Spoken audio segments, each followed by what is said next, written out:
저희들은 살아계신 하나님에 대해서 살펴봤습니다.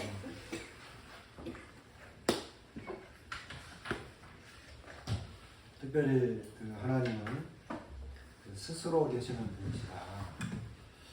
이런 부분에 대해서 살펴보았고, 그렇기 때문에 피조물인 우리가 하나님에 대해서, 그러니까 하나님의 존재에 대해서 이렇게 설명한다라고 하는 그런 자체, 증명하려고 하는 이와 같은 것들이 사실 무의미한 것이다.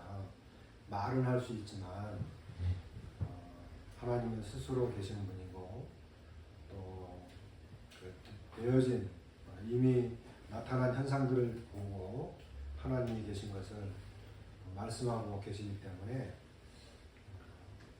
우리 인생들이 여러 가지 과학적인 방법, 또 여러 가지 방법을 통해서 말을 할 수 있어요. 그렇지만 그렇게 우리가 설명했다고 해서 하나님이 존재하고, 우리가 설명할 수 없다고 해서 하나님이 존재하지 않는다. 그런 것들이 다 무의미한 거라는 거죠. 그래서 하나님의 존재에 대해서 이렇게 설명을 드렸고, 오늘은 이제 하나님에 관련된 부분에서 이제 오늘은 성경, 하나님의 말씀인 성경에 대해서 보게 되고, 그리고 두 번째 시간에는 죄가 어떻게 시작되었는지 이 부분에 대해서 오늘 교제를 나누기를 원합니다. 먼저 첫 번째 이제 성경에 대해서 보도록 하겠습니다. 오늘은 첫 번째 시간은 성경입니다.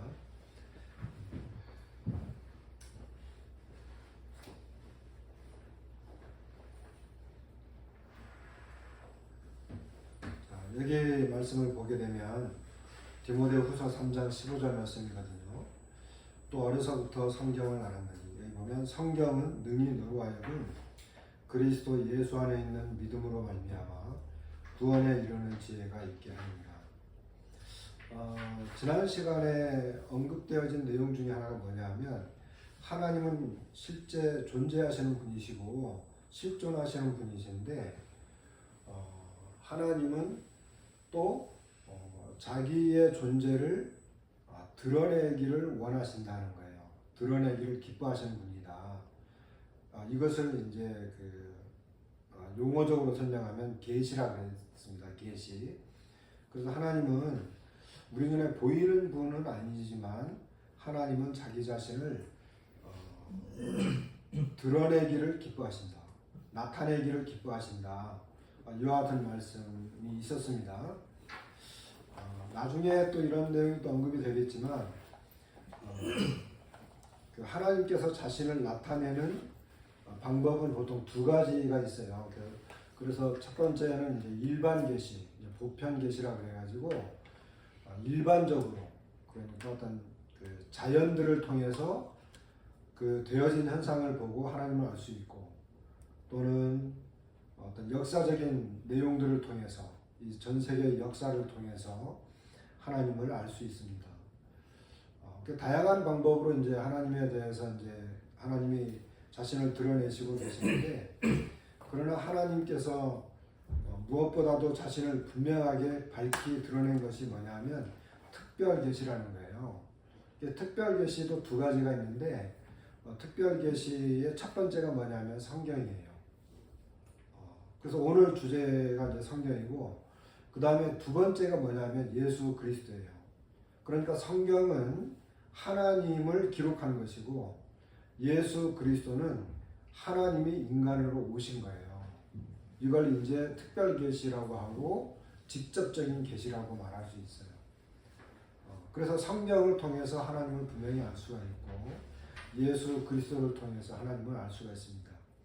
그렇기 때문에 성경이 구원에 이르는 지혜가 있게 하는 것입니다. 그러니까 성경을 모르면, 성경이 없다고 한다면 우리는 구원받을 수 없어요. 그리고 성경이 없다고 한다면 하나님을 알 수도 없어요. 일반적인 상황만 알 뿐이지 하나님께서 구체적으로 어떤 분인지 알 수가 없다는 거예요. 그래서 성경도 분명히 말씀하기를, 이 성경을 통해서 구원에 이르는 지혜가 있는 것이다. 그러니까 성경을 보면 하나님을 알게 되고 예수 그리스도를 알게 되고 그리고 그 내용들을 통해서 구원받을 수 있다라고 하는 것을 말씀하고 있습니다. 자, 오늘 그러면 이제 성경에 대해서 조금 살펴보도록 하겠습니다. 성경은 어떤 것인지.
자, 영화의 그 한 장면을 가져와 봤는데 이 내용이 어떤 내용인지 아시죠? 이게 무슨 영화인지 아시죠? 어느 시대에 일어난 일입니까?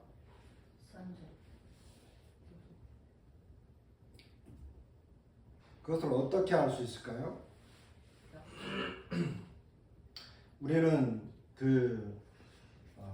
이런 내용들에 대해서 어느 정도 이제 알고 있고 또 그 내용의 근거를 우리가 알 수 있습니다. 아까 영화는 이제 명량이라고 하는 영화의 이제 일부분인데 그 내용을 근거로 하고 있는 것이 바로 이 난중일기입니다. 난중일기는 이게 이제 조선시대에 일어난 일이잖아요. 조선 제14대 임금 선조 때 일어난 일이고 그 당시에 그 명나라가 중국 나라였는데 제13대 신종이 다스리던 때였습니다.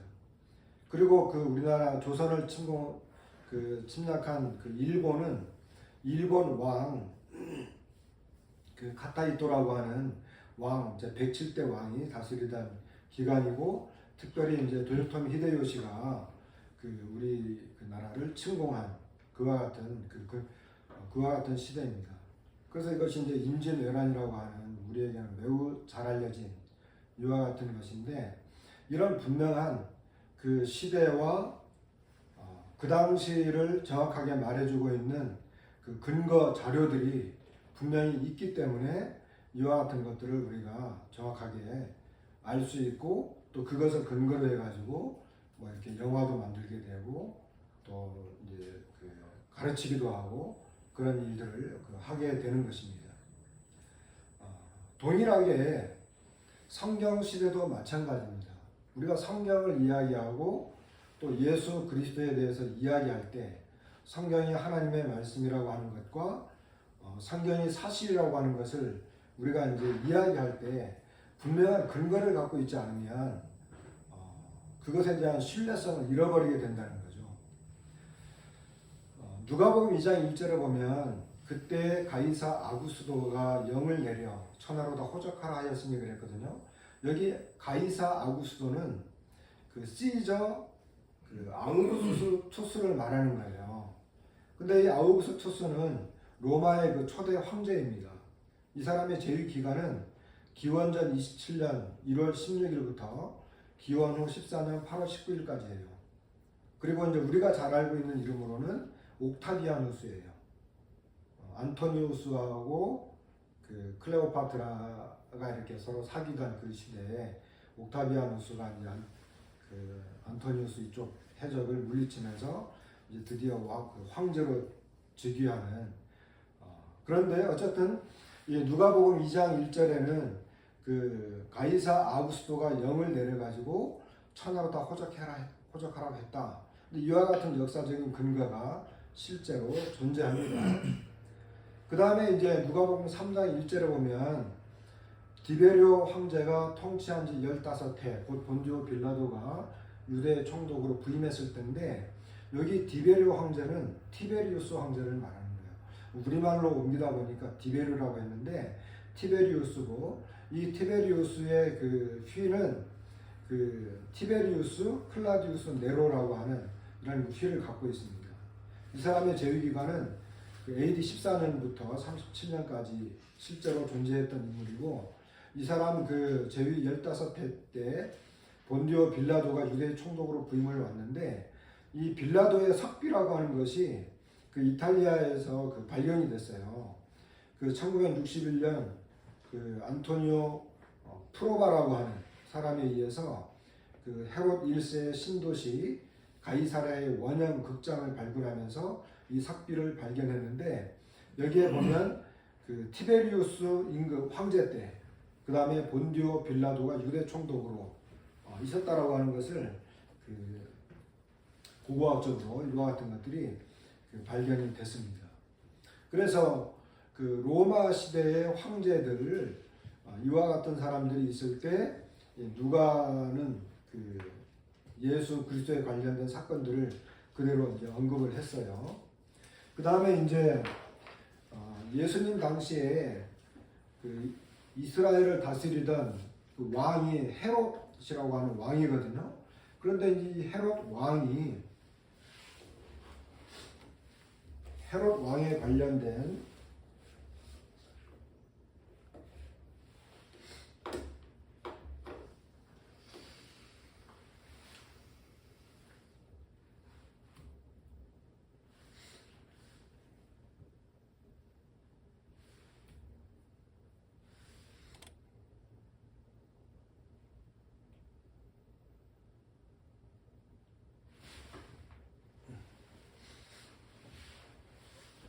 여기 보면 헤롯 대왕이 있어요. 헤롯 대왕.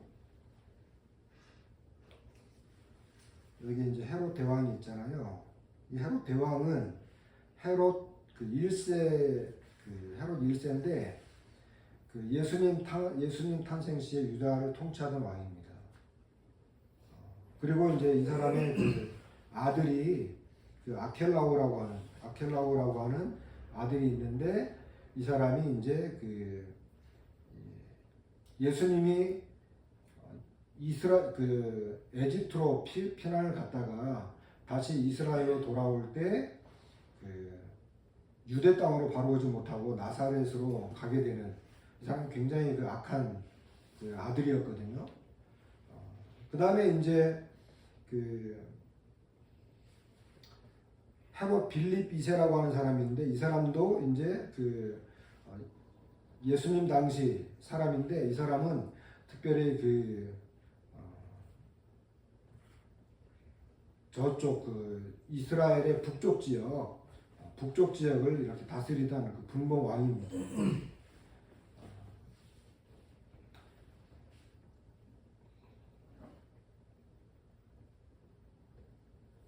그런데 그 마태복음 2장 1절에 보면 헤롯 왕 때에 예수께서 유대 베들레헴에서 나셨다. 그 다음에 누가복음 3장 1절에 보면 헤롯이 갈릴리의 분봉왕으로, 그 동생 빌립이 이두레와 드라고니 지방의 분봉왕으로, 이런 그 기록들이 그대로 있으면서 성경에 나와 있는 이 내용들이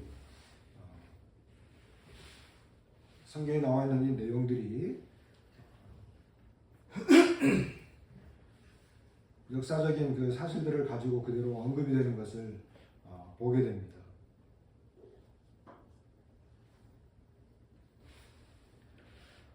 그래서 성경에 나와 있는 그 여러 가지 역사적인 사실들과 내용들을 볼 때 그것에 분명한 그 역사적인 근거를 가지고 있다. 이와 같은 것을 말씀을 드릴 수 있어요.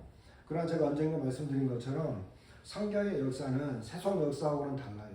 성경에 나와 있는 어떤 그 성경의 주제의 흐름이라고 하는 것은 하나님께서 그 예수 그리스도를 통해서 우리를 구원하시려고 하는 목적으로 이것이 기록이 돼요.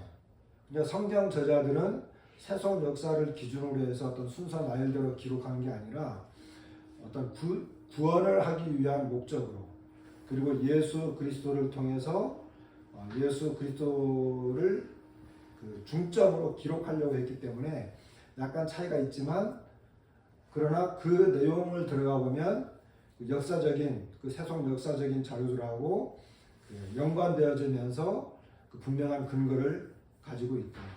그래서 성경은 확실한 그 근거를 가지고 있고 사실을 기록하는 것이다. 이렇게 분명히 말할 수 있습니다. 그래서 성경은 일반적인 어떤 뭐 경전이라든지 종교적인 어떤 경전, 뭐 이렇게 그 무엇을 이렇게 외우거나 그리고 그런 걸 통해 가지고 어떤 신적인 능력을 가지려고 하는 그런 것이 아니에요. 그 신약 성경의 거의 90%가 다 편지라고 예전에 말씀을 드렸어요. 그래서 그것은 분명하게 사실이다. 그리고 성경의 신뢰성을 가지고 이제 우리가 이야기할 때 성경은요, 1455년에 처음으로 이제 그 활자가 나왔어요. 활자가 나와서 이제 특별히 이제 독일어, 라틴어, 그 다음에 이제 영어로 이렇게 번역이 될 때 1455년에 이제 활자로 인쇄가 되기 시작을 해가지고 지금 벌써 2025년이잖아요. 그러니까 500년 이상을 한 번도 베스트셀러를 놓쳐본 적이 없어요. 그런데 이 500년 동안이나 베스트셀러를 유지한다고 하는 것은 확률적으로 따지면 거의 제로예요. 그런데 성경은 유일하게 베스트셀러를 계속 유지하고 있고 수많은 사람들이 이 성경을 보고 있다. 그 다음에 2023년 기준으로 그 전 세계 언어가 이제 7,396개인데 그 중에 이제 한 3,686개로 언어로 이제 번역이 됐어요. 그 다음에 이제 그 성경 전서가 다 번역된 거는 700개가 넘고 신약 성경이 번역된 거는 1,682개나 되고 그 다음에 단편 성경은 1,062개나 됩니다. 그만큼 이 전 세계로 그 번역이 되어져 가지고 나갔고, 특별히 성경 전서 743 그 종류의 언어로 번역이 됐다고 했잖아요. 그런데 그 743개의 언어로 번역이 된 것은 전체 인구의 그 59억 명 정도의 인구가 이것을 보고 있다는 거예요. 놀라운 일이죠. 그리고 누적 판매 부수만 뭐 50억 부 이상이 되고, 우리는 뭐 보통 몇만 부 이 정도만 돼도 엄청나게 이제 그 많이 팔린 것으로 생각을 하는데, 누적 판매만 해도 50억 부 이상이고 매년 수억 부 이상이 계속해서 인쇄되고 배포되고 있다고 하는 것을 성경은 말해주고 있습니다. 여기 그 도스토옙스키, 러시아의 이제 문호잖아요. 유명한 문호인데 이 사람이 뭐라고 말을 했냐면은, 강제 노역에 시달리던 4년 내내 성경은 나의 베개 밑에 놓여 있었다.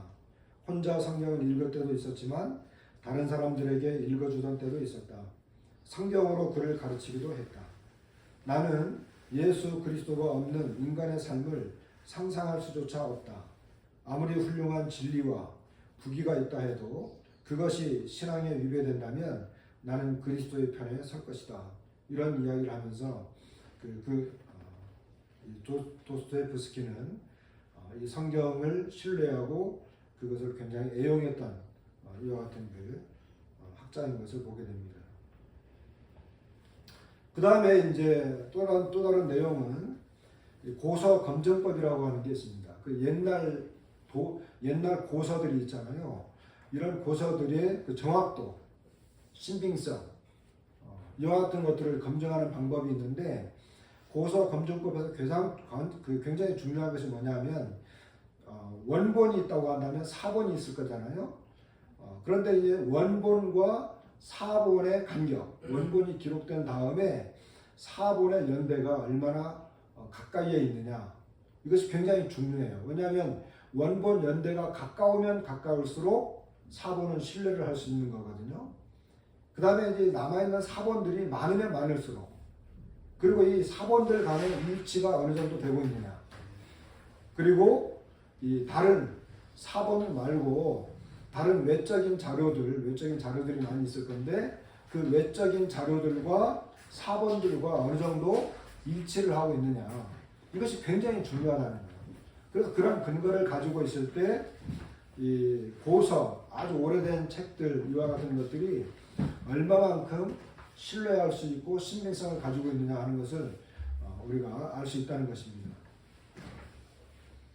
그 여러 가지 책들이 있죠. 아리스토텔레스의 시학이 있고, 그 다음에 시저 율리우스의 그 갈리아 전쟁기, 뭐 여러 가지 책들이 있는데 이 중에 이제 보면 그 구약 성경하고 신약 성경이 있어요. 그런데 구약 성경의 원본 연대가 1400년도에서 400년 BC. 그런데 이거의 최초 사본이 BC 125년도에 있습니다. 그래서 구약 성경의 원본과 최초 사본의 간격은 200년에서 400년 정도를 볼 수 있어요. 그리고 사본 수는 한 5,000권 정도가 됩니다. 그런데 신약 성경은 더 놀라워요. 신약 성경의 기록 연대는 AD 50년에서 100년 정도 돼요. 그런데 최초 사본은 AD 125년경에 기록된 거예요. 그러니까 기껏 해봐야 50년에서 25년 정도밖에 안 돼요. 원본과 사본의 간격이. 그러니까 50년에서 한 25년 정도밖에 안 되기 때문에 그 신약성경 기자들이 예수님에 대해서 기록한 것이 만일에 거짓이라고 한다면 사본을 보고 있는 사람들은 그거 그때 내가 있었어. 그때 내가 그걸 들었어. 이런 것들이 존재하기 때문에 거짓을 기록할 수가 없다는 거죠. 그 정확도가 굉장히 뛰어나다. 그리고 신약성경의 사본은 약 한 8,000권 정도가 남아있는 것을 보게 됩니다. 비교를 좀 해보면 여기 그 특별히 호머의 일리아드가 이제 굉장히 그 사본수가 제법 많은 편이거든요. 643개나 된다고 하니까. 근데 신약성경의 이제 사본의 수는 한 24,000개 정도로 보고 있는데 아까 말씀드린 것처럼 원본 기록 연대가 신약성경은 100년, 그 다음에 최초 사본이 125년, 그 기간이 한 25년, 오류의 정도가 0.5% 정도밖에 안 된다는 거죠. 그래서 호머의 일리아드가 그 정확성을 한 1일 정도로 보게 되면 신약성경은 한 8,000 정도 비율을 가지고 이것을 설명할 수 있기 때문에 신약성경의 그 정확도는 너무너무 거의 정확하다. 이것을 이제 말을 할 수 있습니다. 그래서 그 현대 그 신학자 중에 굉장히 그 유명한 분인데 이 F.F. 브루스라고 하는 이분은 뭐라고 말을 했냐면 신약 성경의 증거는 고전 작품에 대한 증거보다 훨씬 많아도 그 신빙성을 의심할 수 없다. 이렇게 이야기를 했어요. 그러니까 그 신약 성경의 증거가 일반 고전 작품들보다 너무 압도적으로 많기 때문에 그 신빙성에 대해서 의심하기가 어렵다는 거예요. 그만큼 정확하다, 사실이다, 이와 같은 것을 말하고 있는 것입니다. 여기가 이제 이스라엘의 쿰란 동굴이라고 하는 곳인데요. 사해 지역에 있습니다. 지금 그 사해 지역에 여기에서 이제 그 이런 항아리 안에 이런 그 두루마리들이 그 양피지하고 파피루스 이런 데 이제 기록이 되어진 그 성경이 있는 것을 발견하게 되었어요. 여기 나와 있는 요 이사야서는 이것을 이제 펼쳐 가지고 그 보관 지금 그 박물관에 있는데 이것을 이제 그 기록 그 원본을 뽑아 놓은 거거든요. 그런데 이제 이 사해 사본이 기록 연대가 언제냐면은 기록 연대가 언제냐면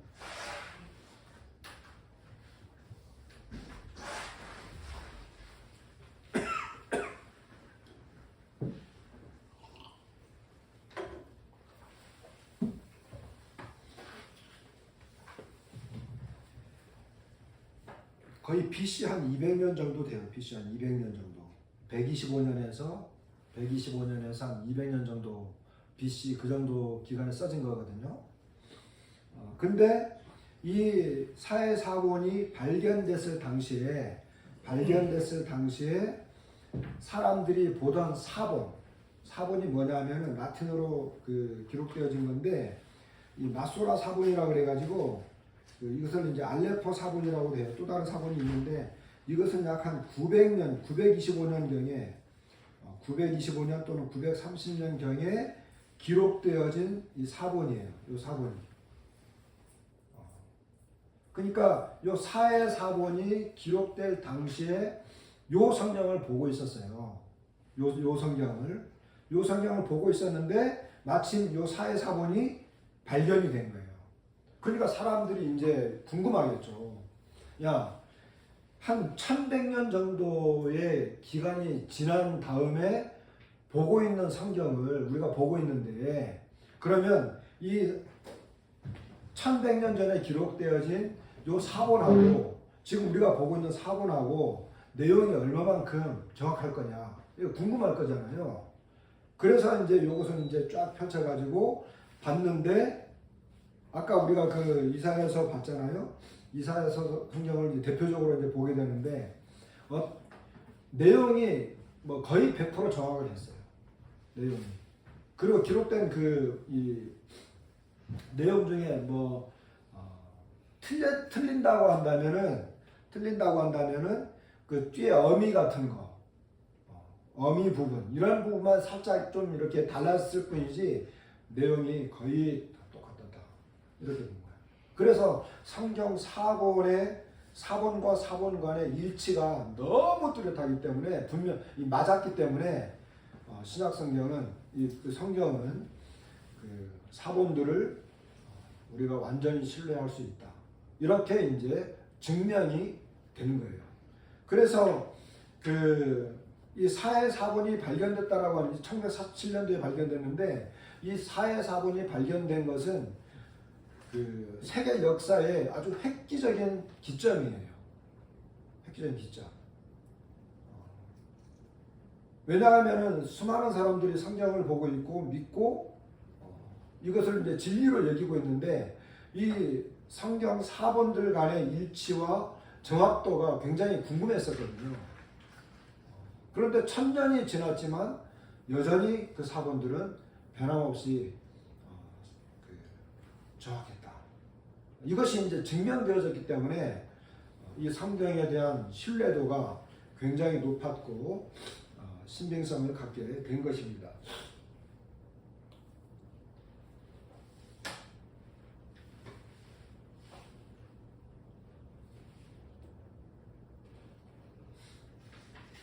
그래서 누가복음에 보면 누가복음 1장에 보면 이런 말씀이 있어요.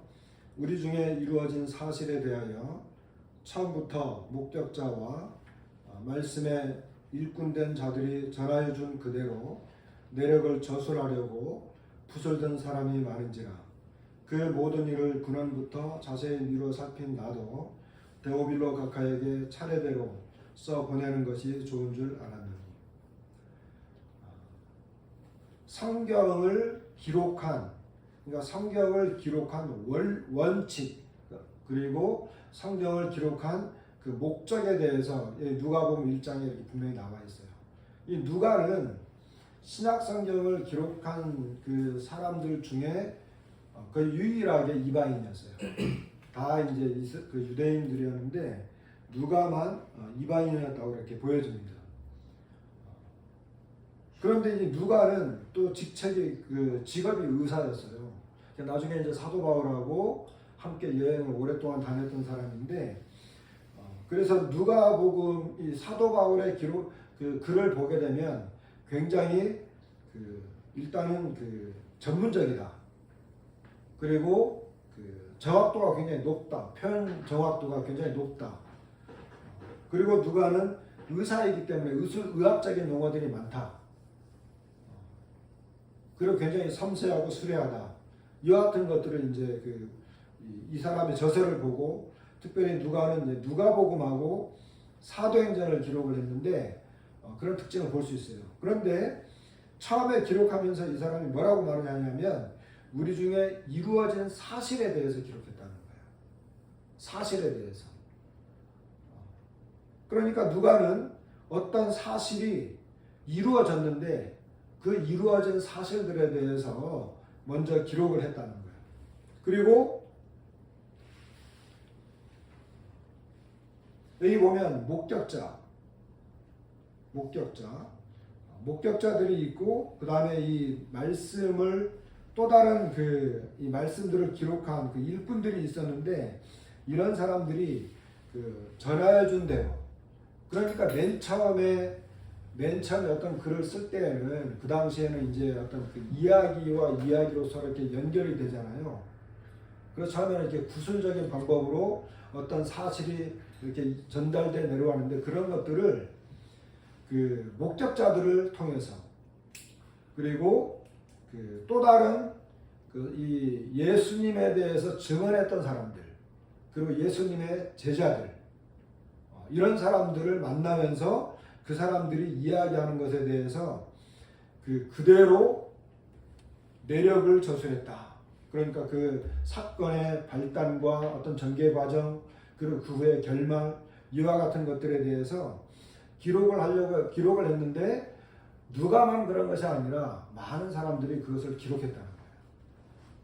그런데 누가도 보면 그 모든 일에 대해서 근원부터 자세히 미루어 살핀 나도 그러니까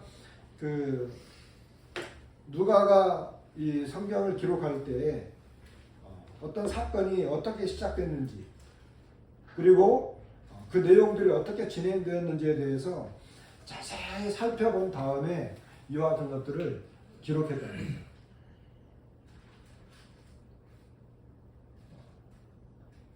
그래서 성경은 우리가 이제 어떤 그 뒤에 뭐 이렇게 경전이라고 하는 경자가 붙어 있기 때문에 아까 말씀드린 것처럼 경전이 어떤 신비한 어떤 힘을 가진 그리고 뭐 경전을 보기만 해도 어떤 신적인 능력이 생기는 그런 거를 말하는 게 아니에요.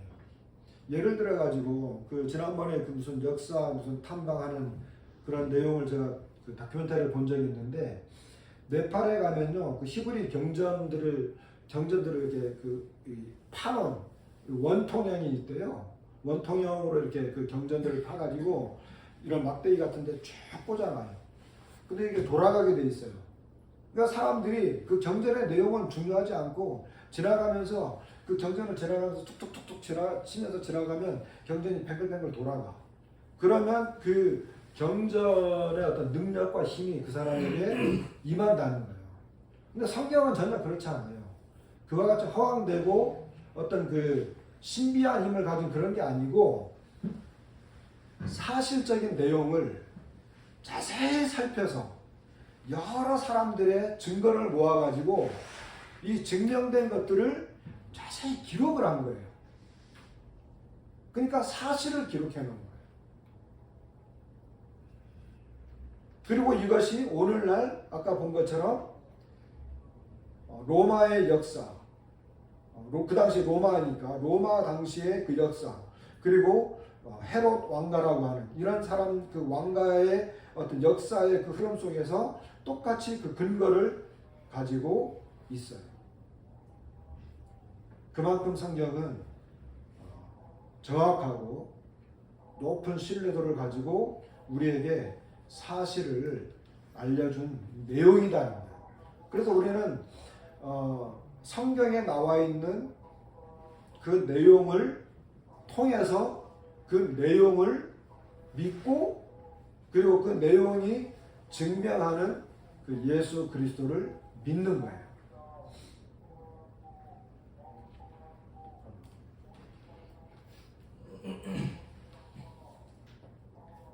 아까는 누가가 이야기했지만 이번에는 요한이라고 하는 사람이 이런 이야기를 했습니다.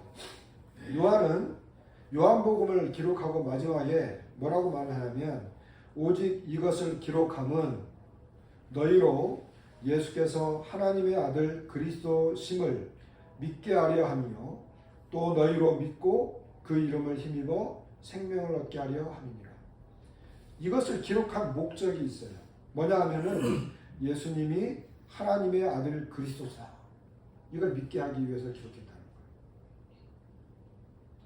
그리고 그 예수님을 믿고 그 이름을 통해서 생명을 얻게 하게 하기 위함이다. 이렇게 기록한 것을 보게 됩니다. 그러니까 누가가 기록한 그 기록의 내용과 방법, 목적, 그리고 사도 요한이 이것을 기록한 목적, 이런 것들이 분명하게 나와 있는 거예요. 그런데 이 내용들이 그냥 허무맹랑한 그런 내용들을 막 기록해 놓은 것이 아니고 그 당시에 수많은 사람들이, 목격자들이 있었고 실제로 살아있는 그 사건들을 알고 있는 사람들이 많이 살고 있는 그런 상황이었기 때문에 이 내용은 너무나 정확하고 그리고 신뢰성을 갖고 있는 그와 같은 거라는 거죠. 만약에 그렇지 않다고 한다면 그 당시 사람들도 믿을 수 없고, 그리고 사본에 대한 신뢰도가 떨어지기 때문에 우리도 믿을 수 없는데, 오늘날 우리가 성경이 하나님의 말씀이고 이 기록이 그 사실이라고 하는 것을 믿을 수 있는 것은 오늘 성경의 어떤 그 기록적인 방법과 내용, 그리고 그것에 대한 어떤 그 성경의 신뢰도와 정확성, 이런 것들이 너무나 분명하기 때문에 우리는 성경을 믿지 않을 수 없다라고 하는 것을 알게 되는 것입니다. 자, 여기까지 오늘 첫 번째 시간을 마치고 성경과 관련된 내용에 대해서 말씀하겠습니다. 혹시 질문